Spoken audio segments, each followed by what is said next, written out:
Olá, boa noite.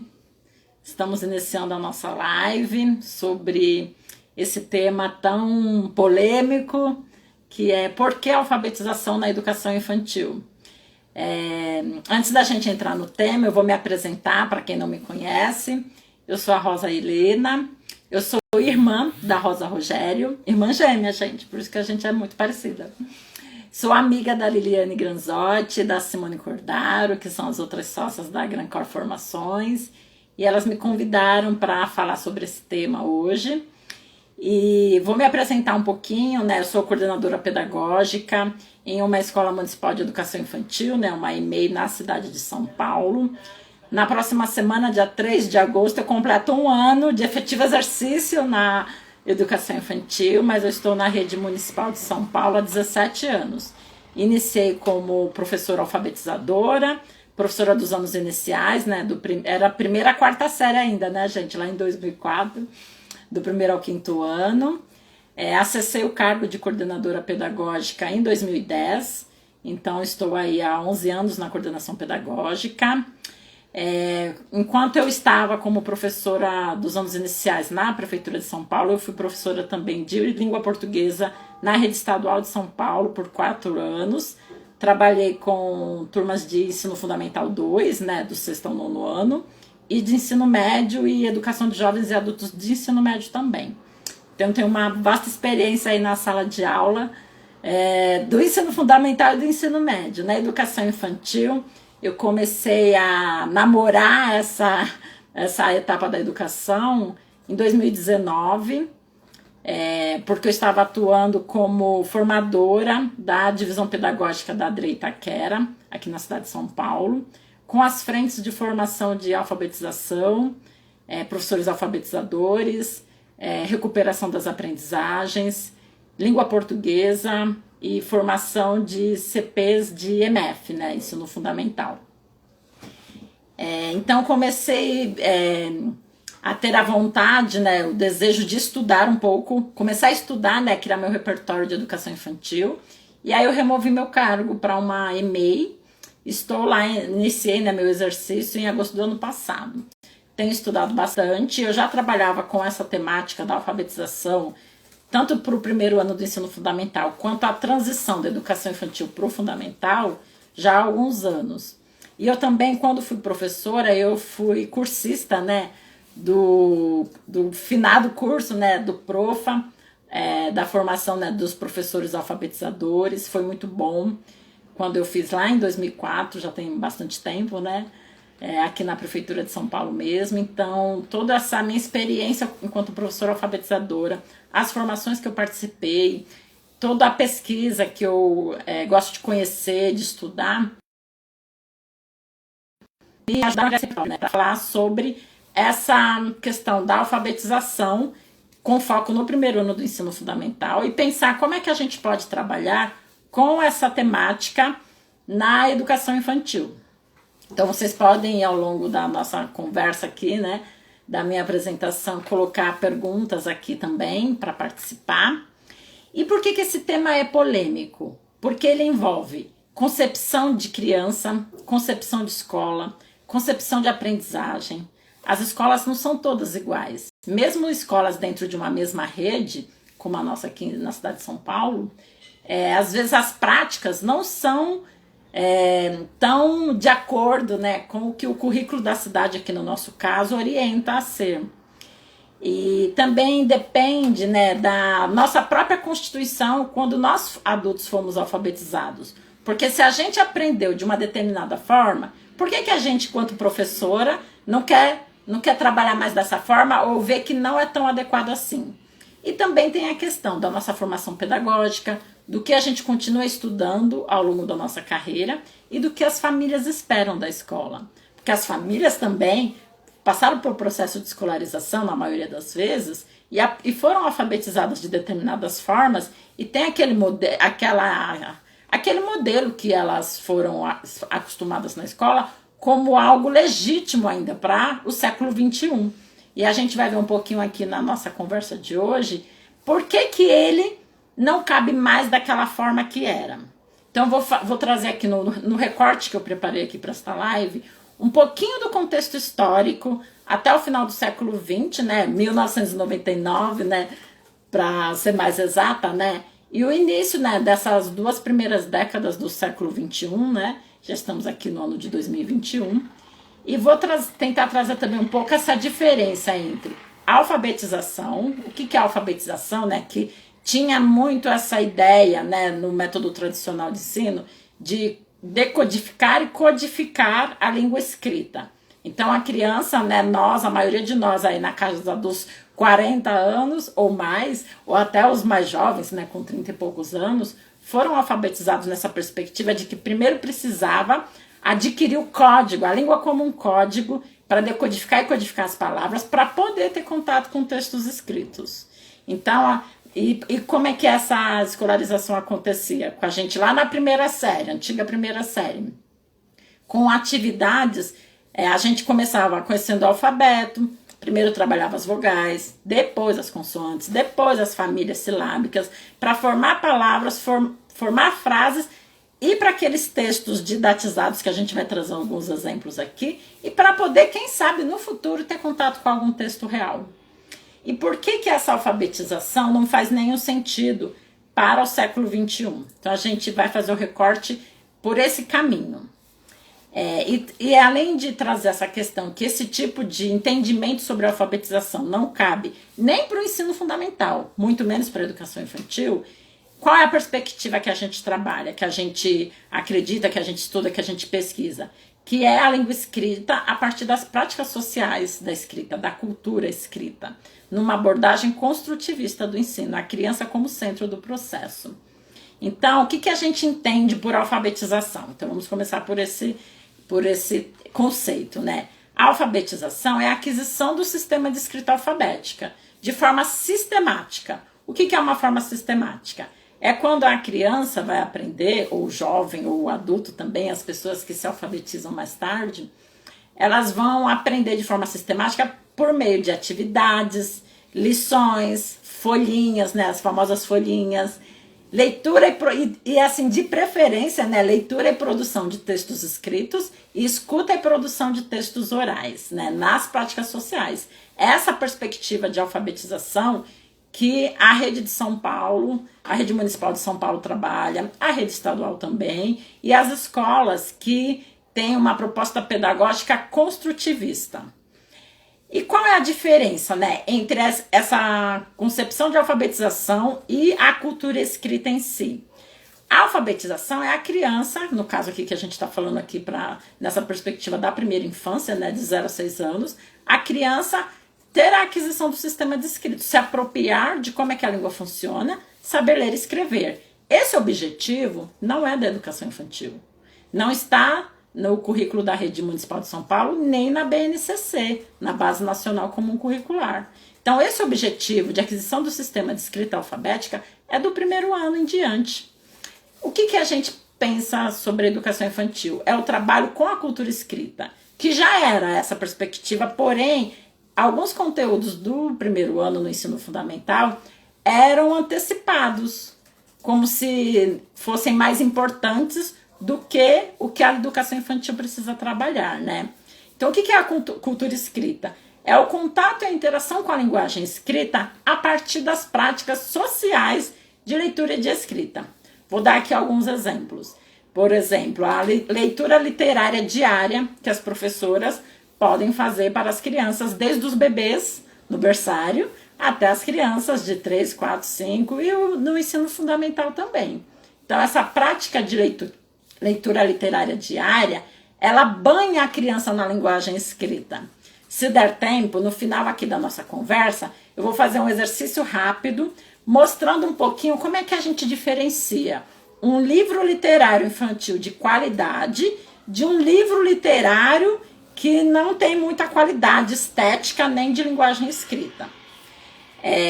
Além disso, a lista de nomes das crianças da turma, a lista das histórias lidas naquela semana pela professora, os bilhetes que vão para as famílias, os cartazes que estão pela escola, que estão no mercado, no açougue, no ponto de ônibus, no metrô. Então, todo Todas essas práticas que a gente precisa ler ou escrever, elas precisam estar dentro da escola e em uso. E aí assim a gente vai chamando a atenção das crianças para essas práticas, sem ser de uma forma sistemática na educação infantil, com uma forma da prática social da leitura e da escrita. Então esse vai ser o nosso caminho. A gente colocou, né, nos stories essa semana algumas perguntas sobre algumas práticas, né, que a gente tinha na escola, né, que a escola tinha, nos alfabetizou dessa forma. E o que foi bacana de perceber? Que era a hipótese que eu tinha, e eu já trabalhei com essa temática em outros lugares, em outros momentos, e sempre a minha hipótese se confirma. A gente colocou perguntas assim, sobre o primeiro ano, primeiro, né? Você, na sua primeira série, você fez treino de coordenação motora? Sim ou não? Aprendeu primeiro as vogais, depois as consoantes? Aprendeu as famílias silábicas, babebibobu, cacocu, ceci, toda aquela diferença? Fez treino ortográfico copiando uma mesma palavra mais de 3 vezes? Teve contato com textos didatizados do tipo o bebê baba, vovô viu a uva? Então a gente colocou primeiro essas perguntas e a maioria das respostas foi que sim. Então, mais de 70% das respostas. E aí a gente colocou também as mesmas perguntas em relação à educação infantil. Para quem frequentou a escola de educação infantil no passado, né? Porque ela não era escolaridade obrigatória, né? Se tornou há muito pouco tempo, né? Em 2015. E a gente não tinha oferta, né, de EMEI, né? Vagas em EMEIs, como a gente tem hoje. E aí a resposta, ela vem muito parecida. Eram as mesmas práticas na educação infantil de 20, 30, 40 anos atrás. Treino ortográfico, primeiro as vogais, depois as consoantes, juntar as sílabas, copiar mais de umas vezes, aqueles textos que só tem na escola. O bebê baba, o boi bebe água. Esses textos cartilhados só tem na escola, não é da prática social. Era só da escola, né? E aí a gente colocou 2 perguntas que vêm ao encontro do que a gente entende, né? Que deveria ser o trabalho, né? E a gente também fez essa mesma abordagem, né? Primeiro a gente colocou no contexto da primeira série e depois da educação infantil. E as 2 também confirmaram a nossa hipótese. Quais eram essas perguntas? Você teve contato com textos reais, folhetos, bilhetes, contos, receitas na sua primeira série? E depois na educação infantil? E a maioria das respostas foi não. E a outra pergunta também. Você podia brincar nas aulas do primeiro ano? A maioria diz que não. E a da educação infantil, a pergunta era: você podia brincar em mais da metade do tempo? Sim, mais de 50% da metade do tempo das aulas na educação infantil? E a resposta também foi não. Então a gente vê que na educação infantil e no primeiro ano também do ensino fundamental, o trabalho com textos reais, né, tanto para a leitura da professora quanto para fazer uma pesquisa, para escrever, não acontecia. E a questão do brincar livre, também não. E o que a gente tem agora nessas 2 primeiras décadas, né, do século XXI, que o foco, isso já tem 20 anos pelo menos, gente, a pesquisa tem mais de 50 anos, que é a psicogênese da língua escrita, né, da Emília Ferreira e da Ana Teberoski, 2 pesquisadoras argentinas, que publicaram a pesquisa dela em 1979, tem mais de 40 anos. Nós, pelo menos a Rede Municipal de São Paulo, trabalha com essa perspectiva como base teórica há pelo menos 35 anos. E o que a gente ainda vê em algumas escolas é que é desconsiderada essa abordagem da concepção de aprendizagem das crianças. Então eu vou trazer um pouquinho do contexto histórico escolar, né? Para a gente pensar nessa questão das práticas sociais de leitura e escrita. E por que não cabe a alfabetização na perspectiva de aprender a ler e escrever como um objetivo de ensino na educação infantil, né?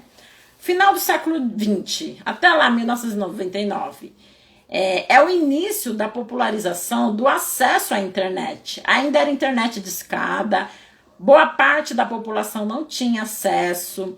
Quem tinha acesso é quem já estava na universidade, na faculdade. Então, assim, a grande maioria que a gente atende na escola pública, nem os professores tinham acesso, quanto mais as crianças, os estudantes. E, então, a gente está nesse contexto. Como é que as pessoas acessavam, né? Nós que fomos alunos aí antes disso. Como é que a gente acessava o conhecimento? Pelas cartilhas e livros didáticos que a escola tinha, pelas apostilas, pelos livros da biblioteca da escola ou da biblioteca pública. O acesso para as camadas populares, que é a maioria, né, das crianças, né, da rede pública, não só em São Paulo, né, mas também no Brasil, era muito limitado aos textos reais da cultura escrita. Então, o que acontecia? Cópia. A gente, como não tinha livro didático para todo mundo, porque até um certo tempo as famílias tinham que comprar o livro didático na escola pública. O Programa Nacional do Livro Didático veio bem depois, entregando livros gratuitamente, né, para todos os alunos. Porém, como não tinha, o que era uma prática comum? O professor passar o texto na lousa de qualquer matéria para a gente copiar, porque a gente não tinha o acesso. O que acontece em relação a esse acesso ao conhecimento a partir aí do século XXI? As cidades de médio e grande porte, provavelmente as de pequeno porte também, começaram a ter acesso à internet, pelo menos um ponto de internet, mesmo que seja para o uso da secretaria da escola, da diretora da escola, pelo menos começou a ter, começou a ter acesso à internet. E na cidade de São Paulo, na rede municipal, todas as escolas municipais da rede direta, SEI, né, Centro de Educação Infantil, EMEI, que atende a faixa etária de 4 a 5 anos, e as EMEFs, e algumas MFMs também que atendem ensino médio, elas têm acesso à internet para uso das professoras, dos professores e dos estudantes e das crianças. Então, o acesso ao conhecimento está além dos livros. Os livros continuam sendo importantes? Continuam. A literatura continua. Só que agora a gente tem redes sociais, agora não, né? Já tem um tempinho. Redes sociais, plataformas diversas. Então, faz sentido ficar usando o texto cartilhado no século XXI, se não faz sentido nem para a criança do primeiro ano do ensino fundamental, menos ainda para a criança da educação infantil. E aí, além dessa questão do contexto histórico escolar, eu também coloquei aqui para a gente pensar, né, sobre, eu chamei de senso pedagógico, né, pensando na formação inicial em pedagogia ou no magistério, para quem fez o magistério em nível médio, dos professores da educação infantil. A concepção de aprendizagem tradicional colocava o conteúdo como centro do processo de ensino. Então, o que cabia aos professores? O professor, como que era aí, o esquema, vamos dizer assim? Professor ensina e aluno aprende. Professor transmite o conhecimento. O aluno não sabe nada, ou sabe muito pouco e está ali para receber aquele conhecimento. Isso é o método tradicional de ensino. Para isso, o que o professor precisava fazer? Escolher um método de ensino para trabalhar, fazer um rol de conteúdos que ele achava importante transmitir para aquele ano, daquela turma, exercícios de repetição, de memorização, e como é que se entendia que a criança aprendia? Através de modelos de repetição, de memorização, não era pela reflexão. E diante dessa concepção de aprendizagem, foi que historicamente surgiram as cartilhas, os livros didáticos e as apostilas. E aí eu vou lançar uma pergunta para vocês ficarem pensando aí. Precisa ser professor com formação em pedagogia, em magistério ou em outra licenciatura para seguir uma apostila na educação infantil? Vocês já viram apostilas de editoras diversas que trazem apostilas para educação infantil, até berçários, 2, 3 anos, 4, 5 anos? A maior parte, para mim, todas as atividades, mas se vocês forem tiverem curiosidade, conseguirem ir lá numa editora, numa livraria, ou conhecer alguém que está numa escola que adota esse tipo de material, dá uma olhada se precisa ter formação em pedagogia para desenvolver aquelas atividades. Então, segura essa pergunta. Na concepção de aprendizagem construtivista, que no Brasil ela foi um pouco... ela foi mal entendida, essa concepção de aprendizagem. No começo, lá final dos anos 80, início dos anos 90, o que estavam se entendendo como construtivismo? O professor não precisava mais ensinar, deixa a criança aprender sozinha, coloca lá uns materiais e a criança vai aprender sozinha, já que a criança é o centro do processo pedagógico. Porque na perspectiva tradicional, o conteúdo é o centro do processo pedagógico. Na abordagem construtivista, a criança é o centro do processo pedagógico, porque ela vai construir o seu conhecimento a partir das suas interações com as outras crianças e com os contextos de experiência de aprendizagem que ela participar. Qual que é o papel do professor aí nessa concepção? O professor vai pesquisar como é que a criança aprende. Então, se eu estou trabalhando com a faixa etária da educação infantil, da primeira infância, ou alguma disciplina aí do Fundamental 2, eu preciso pesquisar como é que a criança ou o estudante aprende a minha disciplina. Então, a gente muda o foco, né, de como se ensina para como se aprende. Entender o que a criança já sabe, para poder planejar contextos de experiências, de aprendizagem, fazendo uso da linguagem escrita com o uso das práticas, no uso das práticas sociais. E aí, uma outra pergunta que eu lanço para vocês pensarem. Como encaixar uma apostila ou um livro didático diante dessa concepção de aprendizagem? Que a criança é o centro do processo pedagógico e que o professor, a professora, vai pesquisar como é que ela aprende, o que ela já sabe, como é que cabe uma apostila, um livro didático diante disso.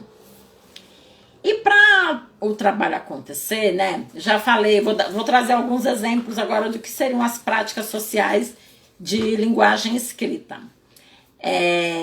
A gente sempre pensa assim em lugares sociais. O que é um lugar social? A casa da pessoa, a igreja, o ponto de ônibus, a farmácia, o mercado, o hospital, a própria escola, são lugares sociais. Então, em que lugares sociais, é para vocês pensarem também, em que lugares sociais, além da escola, encontramos um alfabeto pintado no alto da parede? Pensa aí, pelos lugares onde vocês já passaram, onde é que vocês já foram, sem ser escola, que tem um alfabeto pintado no alto da parede? Um outro exemplo. Vocês já viram algum silabário no ponto de ônibus? Ou na farmácia? O silabário é aquela tabela que colocava assim, família do B, babebi bobubão. Aí embaixo, na linha de baixo, C, cacocu, ou caceci cocucão, da dedido dudão. Isso é um silabário. Vocês viram um silabário nesses outros lugares, no ponto de ônibus, na farmácia? No açougue, vocês já encontraram textos como o boi bebe água? Porque se é um texto sobre o boi, né, no açougue tem boi morto, né? Quando nós adultos lemos um livro literário, pelo prazer da leitura, para conhecer aquele autor, aquele gênero literário, pode ser um romance, livro de contos, de poesia, ou para desenvolver o nosso hábito de leitura. Depois que a gente termina de ler, a gente vai fazer um desenho da parte que a gente mais gostou do livro? A gente vai responder um questionário com um monte de perguntas. Quem é o personagem? Onde a história se passa? Acontece isso na prática social? Ao invés de pensar nesse tipo de atividade, né, na escola da infância também acontece ainda, por que a gente não faz uma roda de conversa sobre o que foi lido? Porque eu, quando leio um livro que eu acho muito bacana, eu quero comentar sobre esse livro, quero contar para alguém. As crianças também precisam aprender esse comportamento leitor. Isso é comportamento leitor. Quando a gente fica... Um último exemplo aqui para fechar essa parte. Quando a gente fica doente, precisa comprar um remédio. A gente vai ficar copiando a bula num papel para entender como é que tem que tomar o remédio? Eu acho que não, né? Então, por que essas práticas acontecem na escola, se elas não acontecem na vida real?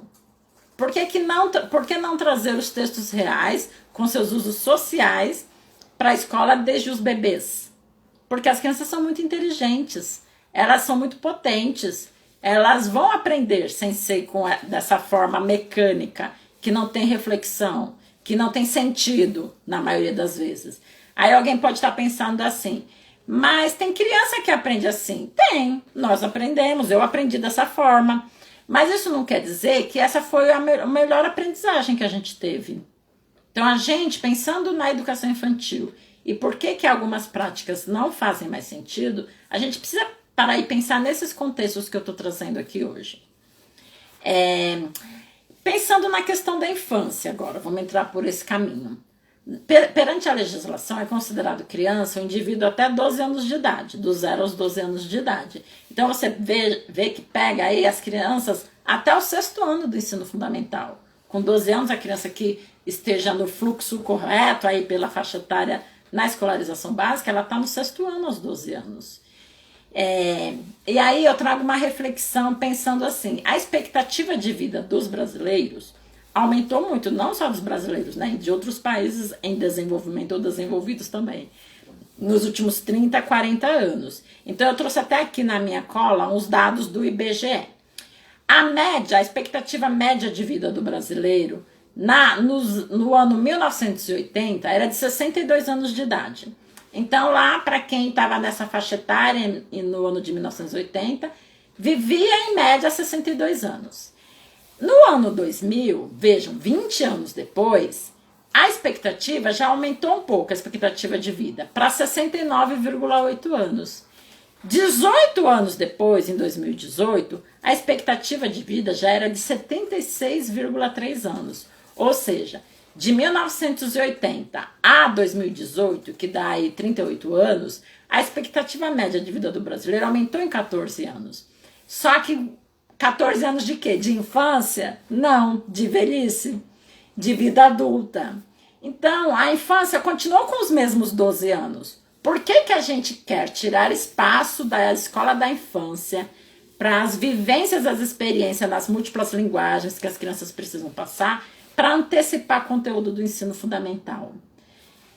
As crianças, pensando nessa questão, né, de antecipação de conteúdo, né, as crianças do Fundamental 2, né, lá nos anos finais, 6º, 7º, 8º, 9º ano, são antecipados conteúdos do ensino médio? Os estudantes que estão lá no ensino médio, 1º, 2º, 3º ano do ensino médio, também são antecipados conteúdos da faculdade, de alguma graduação? Não. Então por que a gente ainda quer insistir em algumas escolas, mesmo que os currículos orientem para outras práticas, quer insistir em antecipar a alfabetização? E aí uma outra pergunta, né?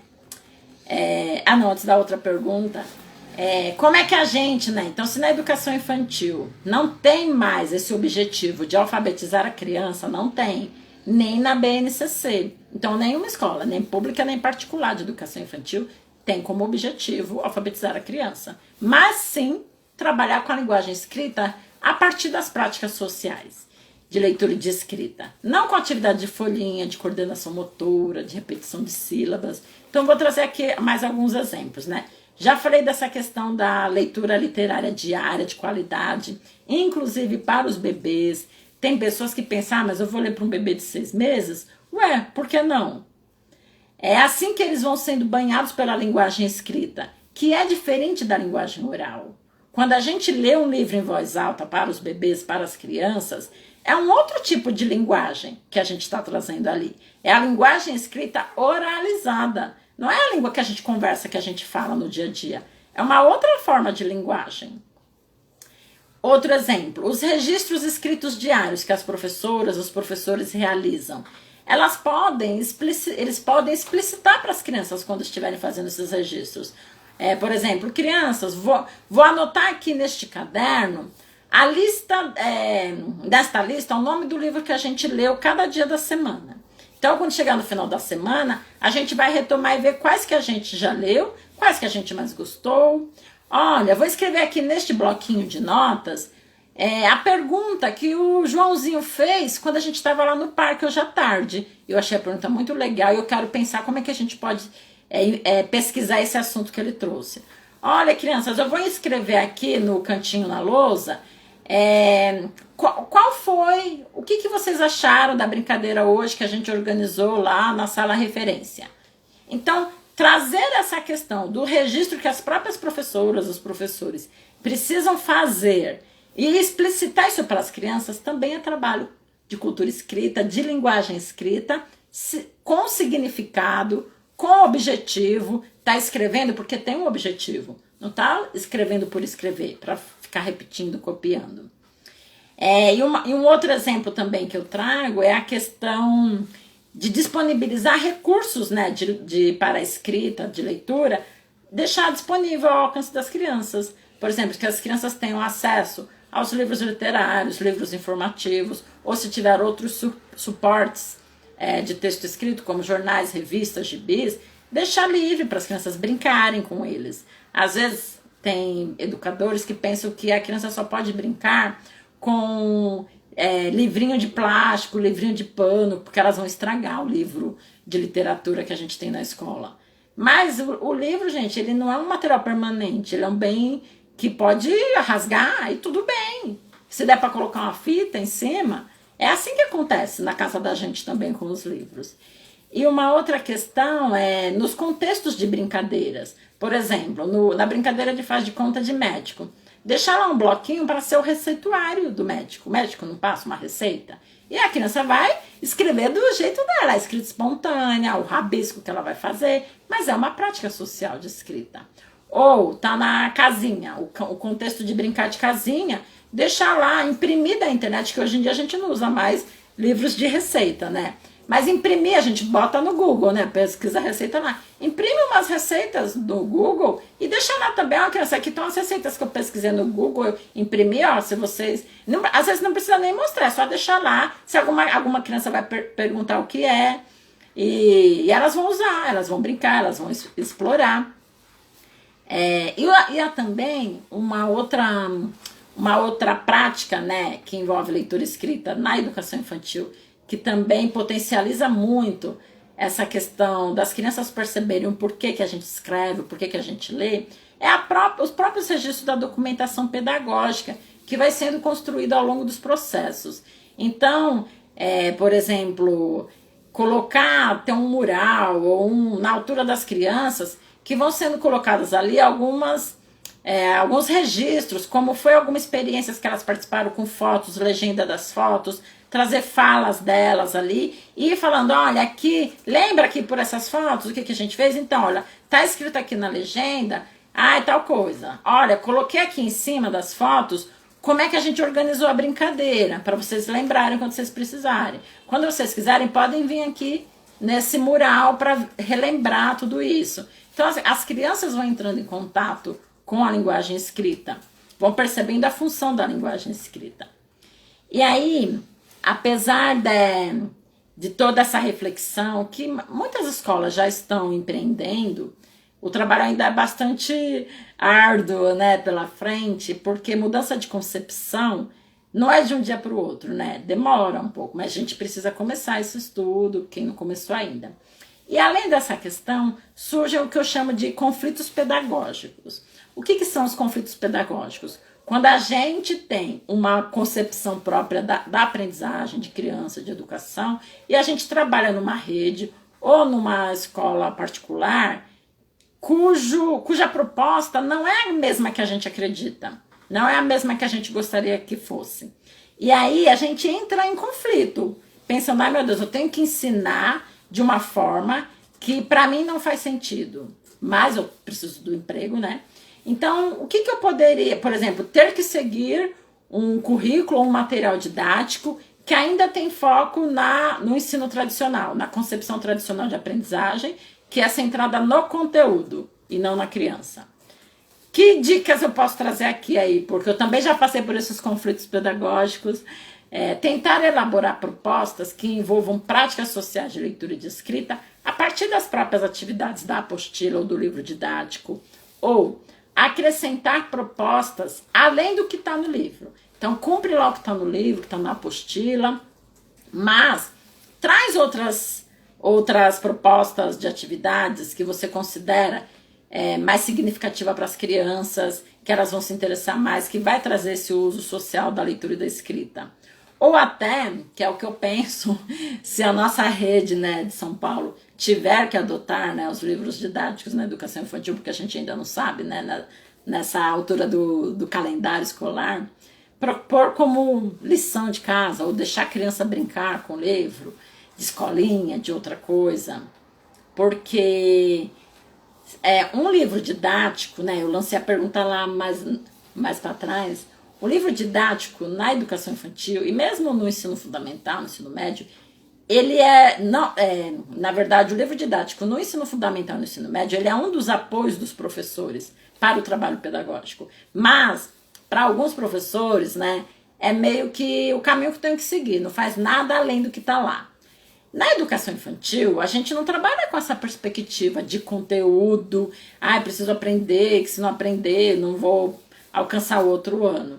Então, o que um livro didático na educação infantil vai acrescentar ao desenvolvimento de um bebê de 2 anos, de 1 ano, de uma criança de 3, de 4, de 5 anos? O que vai acrescentar? Se não cabe essa ideia de livro didático apostila para as crianças na educação infantil. Elas têm muitas outras curiosidades. Daqui a pouco eu vou trazer um exemplo, né? Mas não, já vou trazer um exemplo agora, né? Que é o conflito. Eu falei do conflito pedagógico enquanto profissional da educação e vou trazer enquanto familiar da criança, né? Que eu também já passei, gente. Tenho uma filha de 10 anos e um de 5 e passo também. Então, em relação, né? A gente ser um familiar da criança, mãe, pai, avó, tia. E a gente também se pega nesses conflitos pedagógicos. Então, por exemplo, a criança está inserida num contexto mais tradicional de escola. Então, em primeiro lugar, paciência, respirar fundo e pensar em como que você pode suplementar esse processo, né, de aprendizagem. Então, mesmo querendo uma concepção de aprendizagem construtivista, às vezes nós não podemos pagar por uma escola que trabalha nessa perspectiva, que aqui em São Paulo tem várias, né, escolas particulares bem conhecidas, né, bacanas, que promovem até formação para o público externo sobre a proposta pedagógica delas. E quando a gente não pode escolher uma escola municipal, aqui no nosso caso, que já trabalha dentro dessa perspectiva, porque eu não sei se vocês sabem, né, mas para conseguir uma vaga na rede pública na cidade de São Paulo, tanto para a rede municipal quanto para a rede estadual, não é a família que escolhe a escola, é o CEP da casa da família que escolhe a escola.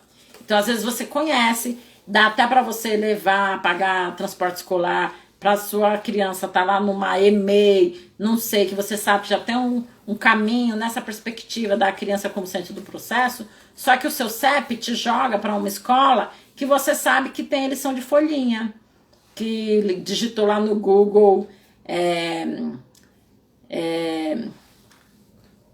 apareceu um negócio aqui na minha tela. Digitou assim, alfabetização 4 anos. Digita isso lá no Google. Vê o que vai aparecer. Vê se vai aparecer alguma prática real, algum texto real, de situação real. Uma lista de compras, um bilhete, uma receita simples. Não, vai aparecer texto cartilhado, atividade cartilhada, desse tipo. E aí, diante disso, né, vou trazer o meu exemplo, né?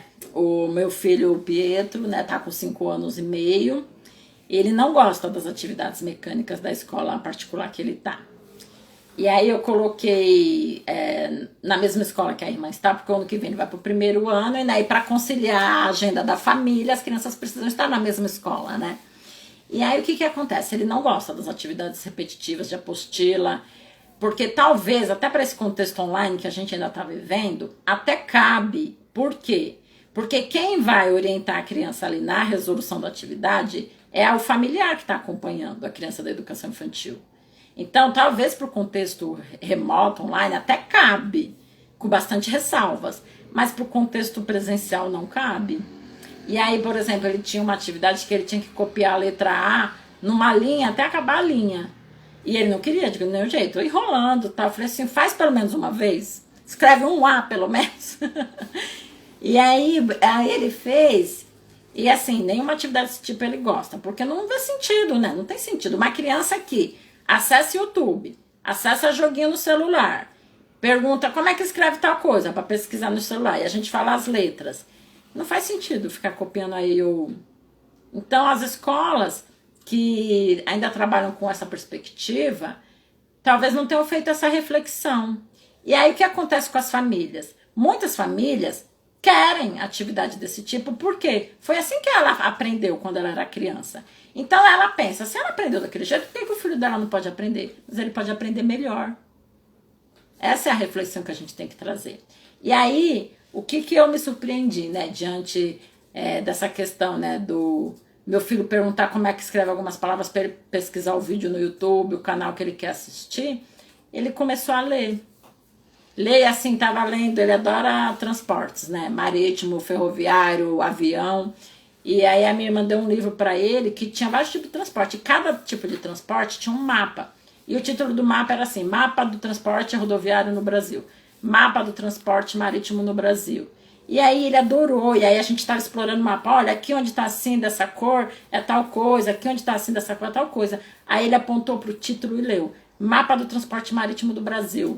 Nossa, a gente ficou de queixo caído, por quê? Era algo muito significativo para ele, porque ele adora essa temática. Ele adora o filme Titanic também, a parte que bate no iceberg e afunda, né? Não a parte do romance. Então, ele deixa lá rodando, né? Que o filme tem 3 horas, aí quando chega a parte que vai bater no iceberg, aí ele vai lá assistir. E aí ele aprendeu a escrever Titanic rapidinho, por quê? Porque faz sentido, algo que ele gosta. E aí ele já... E assim, as vogais que ele estava copiando lá na apostila ajudaram ele nesse processo que ele já está lendo? Provavelmente não, né? Porque ele só aprendeu as vogais. A, e, o, e para ler Mapa do Transporte Marítimo do Brasil, não é só o A, E, O. Então, por quê? Eu tô falando, ele é uma criança especial, aprende mais rápido? Não. Ele aprendeu algo que tem sentido para ele. Que ele usa o uso social. Quando ele precisa pesquisar o nome do vídeo no YouTube, é o uso social da linguagem escrita. Que ele tem que escrever lá para achar o vídeo que ele quer. No joguinho é a mesma coisa. Então, é essa reflexão que a gente quer trazer aqui para vocês hoje, que precisamos pensar em ser significativo para as crianças. O que as crianças querem aprender? Aí eu lembro assim, uma amiga minha comentou comigo que ela também é coordenadora pedagógica em outra escola, e que a professora falou assim, escreveu no registro do diário de bordo, aproveitei a situação, era mais ou menos assim, eu aproveitei que o fulaninho falou que queria aprender as vogais e ensinei as vogais. Mas será que uma criança de 5 anos vai chegar na escola e falar assim, professora, eu quero aprender as vogais? E aí a professora, será que foi um interesse genuíno da criança? Ou ela aproveitou que ela queria ensinar as vogais? Então assim, fazer a reflexão. É um pecado, como eu brinco às vezes com as professoras, é um pecado falar nisso? Não é um pecado. Mas se a gente pode ensinar de forma mais significativa, planejar propostas mais significativas, com mais sentido para as crianças, por que a gente vai fazer vai propor uma atividade pobre, empobrecida? Então, essa é a reflexão. E deixa eu ver se vai dar tempo, acho que vai dar tempo. Para a gente pensar, né? Antes de um exercício que eu vou fazer aqui bem rapidinho com vocês, né? E aí que se alguém tiver perguntas, coloca aí, gente, que eu tô com a minha assessora aqui. Quer responder? A minha irmã tá aqui me ajudando aqui nos bastidores. E ela vai me passar aqui umas perguntas, gente, porque eu não consegui acompanhar aqui os comentários. Que é a sua primeira live, sozinha. Aí você vai subindo aí. Tá. Deixa eu ver. A Elaine colocou a pergunta assim. Como fazer para ajudar as crianças a nomear as letras quando eles perguntam? É errado? Pode responder, gente. Porque a criança quer saber, aí fala assim, não, só a professora do primeiro ano pode responder isso. Não. Se a criança perguntar que letra é essa, responde. Se a criança perguntar, professora, como é que escreve bruxa? Você fala, como você acha que é? Primeiro devolve a pergunta para a criança, que vai promover a reflexão nela. Como você acha que é? Que letra você acha que vai? Geralmente, as crianças percebem primeiro, às vezes não, né? Às vezes percebe o A, às vezes percebe o U, e aí você pode falar, olha, é assim que escreve bruxa, escrever lá no cantinho da lousa, ou no cantinho do papel, ó. Ou pegar um livro, se você tem um livro lá de história de bruxa, ó, vamos ver aqui, ó, o título desse livro, ó, tá escrito bruxa aqui. Então, se a criança perguntar, pode responder, gente. Não tem problema guardar. Ah, eu quero aprender como é que escreve, sei lá, caraca. Que as crianças falam, caraca. Ué, se a criança perguntar, mostra. Não tem problema nenhum. O problema é a gente querer trazer uma lista de palavras, umas atividades para colocar vogais, completar palavras, que não faz sentido, não está no contexto de aprendizagem. Deixa eu ver aqui a outra pergunta. Acho que é Nath Tomás. Isso, Nath Tomás. Opa. Ai, passei. Peraí, gente. Ela colocou assim: em virtude da pandemia, temos observado que muitas famílias do atendimento remoto têm ofertado às crianças muitas cópias de letras e números por acreditarem que precisam ajudar o tempo perdido. Essa situação aconteceu na minha escola também. Uma família entrou em contato com uma das professoras e mandou umas fotos mostrando assim: ó, professora, comprei esses livrinhos de atividade para ele fazendo em casa. A família pode fazer isso. Por quê? Geralmente a família não é pedagoga, não é especialista em educação. Então o que eu faço? Aí a professora me perguntou o que ela respondia, né, para a família. Eu falei: pode falar assim, olha, você enquanto família, você pode dar isso, mas esse tipo de atividade não vai ter na escola, na EMEI. Então você em casa, tudo bem, não tem problema, mas na EMEI não vai ter esse tipo de atividade. Então, se as famílias acham e as crianças em casa acabam gostando de fazer esse tipo de proposta, né, de cópia de letras, de números, a família pode fazer isso. A escola é que não deve promover esse tipo de atividade mecânica sem sentido, que não gera reflexão. O que é uma atividade mecânica sem sentido? Ela não gera reflexão. E a criança vai desenvolvendo o seu conhecimento, a sua aprendizagem, pela reflexão que elas fazem das palavras, dos textos reais que elas encontram por aí. Deixa eu ver se tem mais alguma pergunta. Comentários. Os comentários aqui. Da pedagogia do cotidiano, colocou. Acho muito difícil a possibilidade do livro didático na educação infantil. Acho, porque eu não conheço nenhum livro de educação infantil. Os que eu conheço de educação infantil são esses tipos de apostila, que trazem esses trabalhos disfarçado de BNCC. Às vezes, o enunciado, né, da atividade, lá da apostila de educação infantil, até parece que vai trazer alguma coisa assim, mais contextualizada. Mas não é. É para colocar uma letra, é para fazer um traçado, é para ligar alguma coisa. Então, eu também acredito, assim, do que eu conheço de material didático de educação infantil, que não cabe, que não tem. A não ser que surja, gente. Pode ser que alguém está aí pensando, né, em como resolver essa situação numa abordagem construtivista da criança como centro do processo. Pode ser que surja, mas eu ainda não conheço. Então, se alguém conhecer, a gente depois coloca aqui nos comentários, mesmo quem está assistindo o gravado, que a gente vai ficar de olho aí para ver se alguém nos ajuda aí nessa caminhada. Um outro comentário foi aqui. Então, o tipo de leitura que só existe na escola, e que não acontece na vida real é falso? Não é que é uma leitura falsa, é uma leitura que só vai acontecer na escola. Então, se, entre aspas, a escola prepara para a vida, né? Porque não é uma preparação para a vida, já é a vida em si. Por que eu vou trazer silabário, o boi baba, o boi bebe água, se isso não vai acontecer na vida real? Se esse texto não circula socialmente. O que é um texto da vida real? É um texto que circula socialmente. Esse tipo de texto cartilhado, didatizado, só existe na escola. Ele não circula em outras esferas. Então eu devo evitar.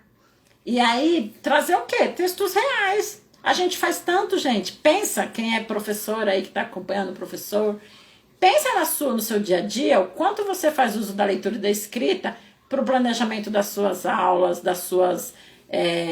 dos seus contextos de aprendizagem, dos registros que você faz das crianças, das observações, das pautas de observações. Tudo isso é leitura escrita. Como é que você pode explicitar isso para as crianças? Mostrar o porquê que você está escrevendo aquilo. Como é que você planejou aquela proposta, aquela brincadeira. Então, não diria que é falso, eu diria que ele não precisa acontecer porque ele não circula socialmente. Mas é polêmico, gente, é polêmico. Pode ser que tenha alguma abordagem sobre concepção de aprendizagem, né, que ainda defende esse tipo de prática. A Nath Tomás, sobre o silabário, colocou assim: Na realidade, tivemos de aprender a escrever 2 vezes, dentro e fora da escola. Gostei. Por que o fora da escola? Quando a gente teve que pôr sentido nas coisas. E aí eu tenho uma hipótese. Que nós, né, a nossa geração que aprendeu dessa forma, a gente não tem, ou a gente não tinha, né, talvez pelo exercício que a gente faz de estudar, de pesquisar, a gente tinha dificuldade de entender os textos que a gente lia. Lembra a gente lá na escola, na 8ª série, na 7ª série, no ensino médio? Que dificuldade de entender um livro literário que era pedido lá para fazer uma prova, né? Mas a gente tinha dificuldade, porque a gente aprendeu primeiro a codificar e decodificar a língua, para depois de fato ler. Então, como é que isso como é que isso impacta a nossa vida adulta, né? Ah, eu não gosto de ler. Não gosto de ler por quê, gente? Porque a escola matou a vontade de ler. Fazendo sempre depois da leitura tem uma lição. Sempre depois de uma leitura tem um desenho para fazer. Quem é que vai querer ficar, gente, 9 anos do ensino fundamental, 3 anos, 4 da educação infantil, 5 se entrou desde bebezinho. São muitos anos, gente, fazendo uma atividade depois da leitura literária. Quem vai querer ler depois disso, gente? E aí um outro comentário da... deixa eu ver aqui. Da Nath, sobre a experiência com o filho. Eu fiz isso... Deixa eu ver, eu pulei aqui um. Pulei um. Peraí, gente, que eu tô aqui. Pulei aqui. Sobre a prática real da escrita, né? Nos últimos dias, tenho escrito e respondido as perguntas sobre temperatura do dia. E eles se surpreenderam que o número diminui quando está frio. Olha que aprendizagem bacana. Já perceberam? Isso é um grande avanço, gente. Às vezes tem adulto que não entende isso. Por quê? Porque não parou para refletir. Bem bacana essa observação. Um outro comentário aqui, ó, da pedagogia do cotidiano. Penso que o livro didático é desnecessário e inadequado na educação infantil. Eu, particularmente, também penso isso.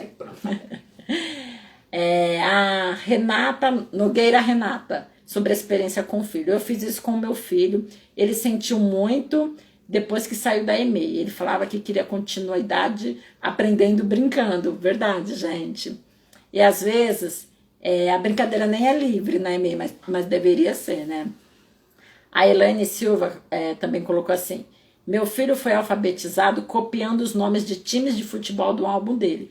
Futebol é a vida dele, ou seja, tem significado. Ele queria escrever o nome dos times, então o que ele fazia? Olhava no álbum e copiava, provavelmente assim. E aprendeu porque tem significado, sentido para ele. E como é que as professoras vão perceber o sentido das crianças? As curiosidades que elas trazem, o que elas falam. Então precisa observar, a pedagogia da escuta é isso, observar o que a criança traz ali nas narrativas dela enquanto brincam, e ali vai surgir muitas coisas interessantes para trabalhar.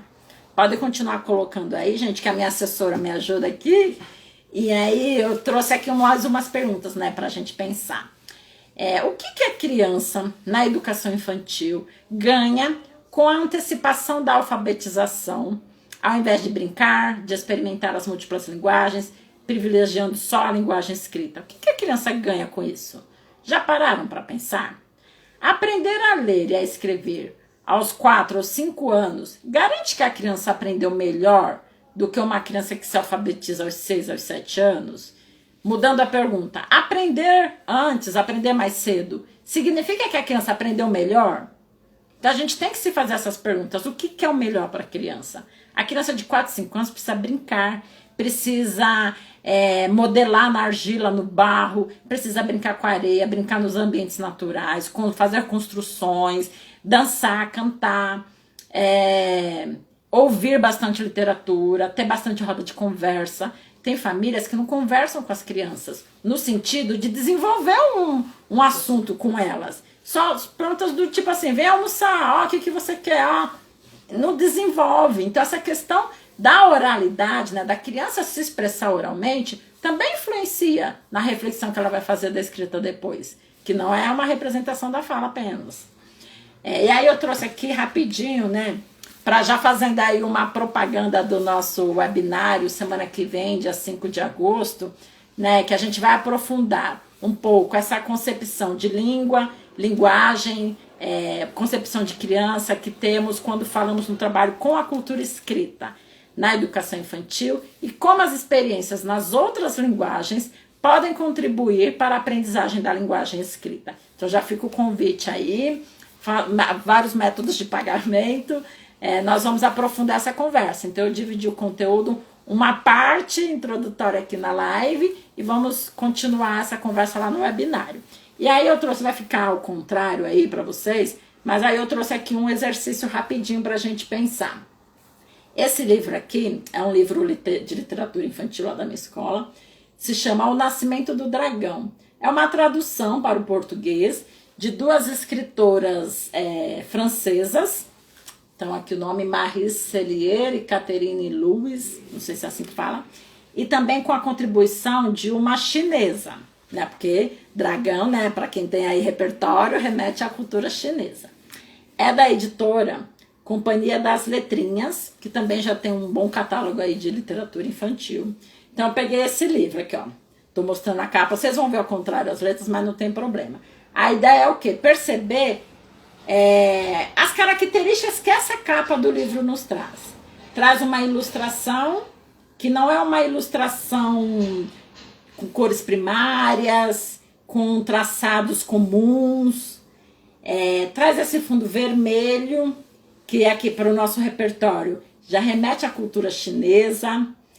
A ideia de dragão também. Traz o nome das autoras. Deixa eu ver se traz da ilustradora, não traz. Então, guarda aí a capa desse livro. E aí, este livro aqui, eu também encontrei na minha escola. Eu tampei aqui, gente, para não fazer a propaganda da editora. Aí aqui tá aparecendo o reflexo da luz. História de Dálmatas. Vocês devem conhecer esse tipo de livro também, ó. Vejam a capa dele, ó. Tem só o título. Uma ilustração bem empobrecida do ponto de vista estético. Não tem... O que de lado? Sim. Não tem o nome do autor, o nome do ilustrador. Tem a editora, mas eu prefiro não mostrar. E vejam a diferença, né? Não sei se dá para pôr os dois aqui juntos, né? Deixa eu ver. Ó, só pela capa, só pela análise da capa que a gente colocou. Qual que você, adulto, ia querer pegar para ler? Esse aqui, que já é de um conteúdo, uma historinha conhecida, que tem filminho da Disney e tudo mais que as crianças provavelmente conhecem? Ou esse daqui, ó, O Nascimento do Dragão? O próprio título já traz aí um enigma, né? Vamos olhar pela quarta capa, que eu gosto de trazer também essa análise. A quarta capa, gente, para quem não sabe, é a capa de trás. Aqui, ó, na quarta capa, traz uma escrita chinesa e tá escrito aqui assim, ó. Antigamente, os dragões não existiam, até que um dia, 3 pontinhos. Então, a quarta capa, geralmente, ela nos traz uma indicação para essa leitura. Deixa uma curiosidade na gente para ler. Então, se a gente pega esse livro, explora a capa com as crianças, explora a quarta capa, fala, gente, o que será que está escrito aqui? O que é isso, gente? Você já viu isso em algum lugar? Aí, provavelmente, se a criança está antenada nas Olimpíadas, ela vai falar, japonês. Aí você fala, não, chinês. Chinês, está lá perto, né? Parecido. Vamos ver a quarta capa do outro livro. Deixa eu ver. Assim. Ele não traz uma indicação do que tem o conteúdo. Traz assim, ó, Seção Aventura, vários títulos de livrinhos. E eu particularmente não gosto quando traz, não sei se dá para ver aqui esses ícones, tá escrito assim, ó, habilidades desenvolvidas. Habilidades de leitura, estímulo visual, desenvolve a imaginação, 3 a 5 anos. Livro literário traz esse tipo de indicação, literatura de qualidade, ó, vai desenvolver estímulo visual. Então, ó, não traz indicação da leitura e traz só essa capa. O livro O Nascimento do Dragão, ele traz outras informações da edição aqui na capa, do autor, do tradutor, traz também quando é que ele foi publicado, deixa eu ver aqui, ano 2010, traz ilustrações, ó, ele vem em português e chinês, e olha o tipo de ilustração que traz, olha que linda essa aqui do meio, uma graça. E aí o outro livro, eu tô aqui quase no tempo já. Ele, quando a gente abre, ele não traz nenhuma informação sobre a edição, sobre autor, sobre a versão, que pode ser versão. Ele traz umas ilustrações bem simples. E no final também não traz nenhuma informação sobre o autor. Então estou trazendo aqui alguns exemplos de como a gente olha para o livro de literatura que está lá na escola, ou que a gente tem em casa, para pensar qual que a gente vai escolher para as crianças entrarem em contato com a cultura escrita, para ler para as crianças.